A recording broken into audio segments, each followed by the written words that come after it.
तो all right, movie की starting बड़े ही इंटेंस तरीके से होती है, जिसमें हम सभी ही एक सुनसान सा हाईवे पे अचानक से एक कार के पीछे के टायर को फटता हुआ देखते हैं, जिनके अंदर कुछ कॉलेज के स्टूडेंट्स से बैठे हुए थे, जिनके नाम एरिक, सारा, जोडी, टॉड, जेफ एंड कैरन थे, जो कि ये सभी ही मिलकर तकरीबन एक हफ्ते के लिए न्यू ऑरलियंस से टेक्सास अपनी ग्रेजुएशन पार्टी को अटेंड करने के लिए जा रहे थे। बट अब अनफॉर्चुनेटली टायर के अचानक से ऐसे पंचर होती हैं, टॉड और उसके सभी ही दोस्तों को इमीडिएटली कार से बाहर निकलना पड़ता है, जहाँ पर अभी इस समय इन 4-5 कॉलेज के स्टूडेंट्स के अलावा इस पूरे इंटायर हाईवे एंड बेसिकली इस इलाके में दूर दूर तक एक भी सिंगल बंदा मौजूद नहीं था, जिनकी ये हेल्प लेके अपने कार के टायर को ठीक कर जल्द से जल्द इस वियर्ड से इलाके से निकल सके, क्योंकि अब कुछ ही देर में रात भी होने वाली थी और जाहिर से ही बात थी कि इस इलाके में इनके फोन्स भी काम नहीं कर रहे थे, आई मीन नेटवर्क्स नहीं आ रहे थे। तो खैर अब एनी वैसे जेफ वो अकेला कार के टायर को ही चेंज कर रहा था, तो तभी ही जेफ को शॉकिंगली कार के फटे हुए टायर के अंदर से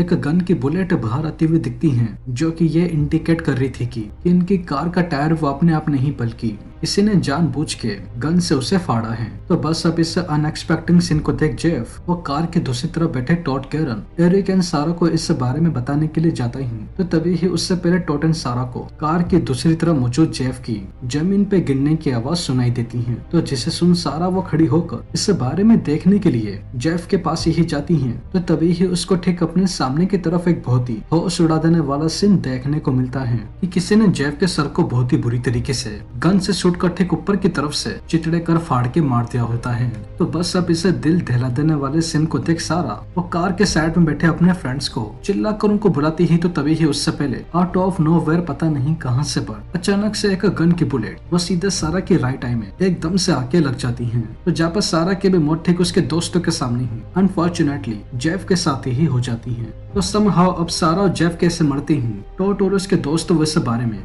सारा एंड जेफ की मौत के बारे में कुछ समझने की कोशिश करते ही, तो तभी ही उससे पहले जैसा कि मैंने अभी थोड़ी ही देर पहले कहा, आउट ऑफ नोवेयर एक बार फिर से पता नहीं कहां से पर गन चलना शुरू हो जाती है। तो जिसे देख एरिक, कैरन वो अपनी जान बचाने के लिए कार के पीछे जाकर छुपती हैं, तो तभी ही उसे ही दौरान गलती से एक बुलेट और टॉड के कंधे पे आके लग जाती है, जिससे वो मरता तो नहीं पर बुरी तरीके से घायल जरूर हो जाता है। तो बस अब जैसे तैसे कई घंटों तक कार के पीछे छुपे रहने के बाद टॉड, जिसको ये पता करना था कि आखिर में ये गन की बुलेट्स कौन और कहां से चला रहा है, तो एग्जैक्टली इसी ही चीज को देखते हुए टॉड ये ठीक पास ही में ही बैठी हुई जोड़ी और अपने ठीक सामने की तरफ फंसे हुए एरिक को देख, जो कि अगर गलती से भी उस टूटे हुए पेड़ के एरिया के वहां से टॉड एंड कैरन के पास आने के बारे में सोचता भी, तो उसके भी मौत सारा एंड जेफ के तरह ही एट द मोमेंट ही बंदूक से हो जाती। तो एनीवेज टॉड वो एरिक एंड जोड़ी को अपने फोन की मदद से आसपास के एरिया की बड़ी ही चालाकी से एक वीडियो बनाने के लिए कहता है, पता लगाने के लिए आखिर में गन कहाँ से चल रही है। तो मीनवाइल जैसे तैसे वीडियो बनाती हूँ, टॉड, सारा, एरिक एंड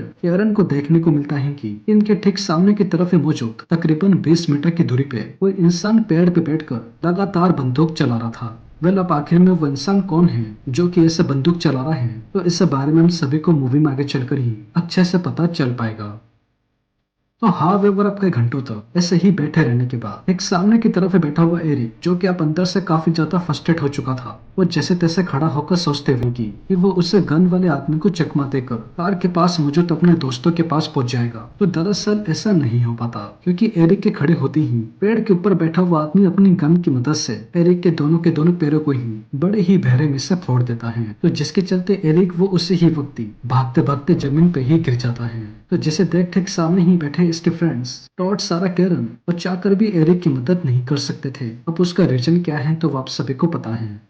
तो खैर अब एरिक की भी गोली ऐसे लगती है, जो कि वो अपनी जगह से बिल्कुल भी हिल भी नहीं पा रहा था। अचानक से ठीक पीछे की तरफ से बेसिकली झाड़ियों की ओर से एक जंगली कुत्ता आ जाता है, जहाँ पर वो एरिक को ठीक अपने सामने अधमरी हालत में थे एट द मोमेंट उसे बहरे में से काट कर उसे जान से मार डालता है। तो अब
वो अपनी फ्रेंड कैरन को ऐसे मरता हुआ देख बस इस मैटर के बारे में कुछ करती हूँ तो उससे ही वक्त अचानक से इस हाईवे पे शेरिफ की कार आ जाती है। तो जिन्हें देख जोड़ी वो तुरंत ही खड़ी होकर अपनी जान बचाने के लिए शेरिफ की कार के पास ही जाती। तो तभी ही वो क्रीपी स्नाइपर एक बार फिर से अपनी गन की मदद से उन शेरिफ को ही शूट करके मार देता है। तो हाउएवर अब जोड़ी वो उन शेरिफ को ऐसे मरता हुआ देख, जो कि इसकी लास्ट एंड फाइनल उम्मीद थी इधर से निकलने की, अंदर से बुरी तरीके से फ्रस्ट्रेट होते हुए कार के अंदर से उन शेरिफ की डेड बॉडीज को बाहर निकाल इमीडिएटली अंदर बैठकर इस जगह से निकलने की बजाय एकदम से अपनी कार को सीधा उसे ही पेड़ की तरफ ले जा जहाँ पर वो क्रीपी आदमी बैठा हुआ था। कार से जोर से टक्कर देकर उसको पेड़ से ही नीचे गिरा देती है। तो उस आदमी को उसे पेड़ से नीचे गिराते ही जोड़ी, जो कि उसे क्रीपी आदमी के हाथों से पेड़ से नीचे गिरते वक्त उसकी गन छूट गई थी। तो एग्जैक्टली इसी ही मौके का फायदा उठाते हुए जोड़ी वो जैसे तैसे उसे गन को उठा तुरंत उस आदमी को उसकी ही गन से शूट करके मार देती है। तो अब उस आदमी को ऐसे मारने के बाद जोड़ी अपने सभी ही फ्रेंड्स को एक एक कर बुरी तरीके से इस क्रीपी आदमी के हाथों